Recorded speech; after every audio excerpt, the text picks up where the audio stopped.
আসসালামু আলাইকুম। বাংলাদেশ ও সংযুক্ত আরব আমিরাতের মধ্যকার ২ ম্যাচের টি-২০ সিরিজের প্রথম টি-২০ ম্যাচে আরব আমিরাতকে ২৭ রানের বড় ব্যবধানে হারিয়েছে বাংলাদেশ। আজকে টসে জিতে শুরুতে বল করার সিদ্ধান্ত নেন আরব আমিরাতের অধিনায়ক মোহাম্মদ ওয়াসিম।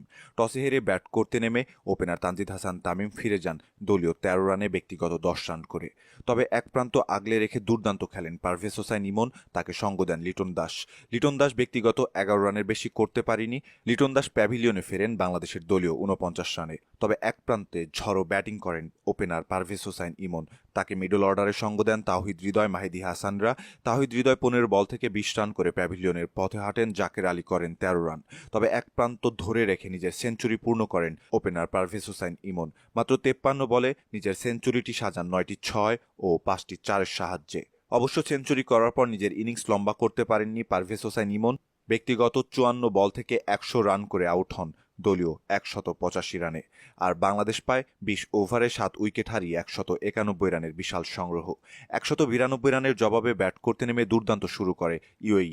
তবে সংযুক্ত আরব আমিরাতের দলীয় ৪০ রানে বাংলাদেশকে ব্রেক থ্রো এনে দেন হাসান মাহমুদ। ৯ বল থেকে ৯ রান করে প্যাভিলিয়নের পথে হাঁটেন ওপেনার জোহাইদ খান। তবে অন্য প্রান্তে মার কাটারি মেজাজে ব্যাট করছিলেন অধিনায়ক মোহাম্মদ ওয়াসিম। মাত্র ৩৯ বল থেকে ৫৪ রানের টর্নেডো ব্যাটিং করেন তিনি। তানজিম হাসান সাকিবের শিকার হয়ে প্যাভিলিয়নে ফেরেন দলীয় ১০৩ রানে। এরপর রাহুল চোপড়া ও আসিফ খান মিলে বাংলাদেশকে ভালোই ভুগিয়েছে। ম্যাচ জয়ের সম্ভাবনাও তৈরি করে ফেলেছিল সংযুক্ত আরব আমিরাত। তবে দলীয় ১৩১ রানে রাহুল চোপড়াকে এবং ১৩৪ রানে ধ্রুবকে শিকার করে বাংলাদেশকে ম্যাচে ফেরান তানভীর ইসলাম ও তানজিম হাসান সাকিব। এরপর নিয়মিত বিরতিতে উইকেট হারিয়েছে সংযুক্ত আরব আমিরাত। শেষ ৬ বল থেকে জয়ের জন্য সংযুক্ত আরব আমিরাতকে করতে হতো ৩৪ রান।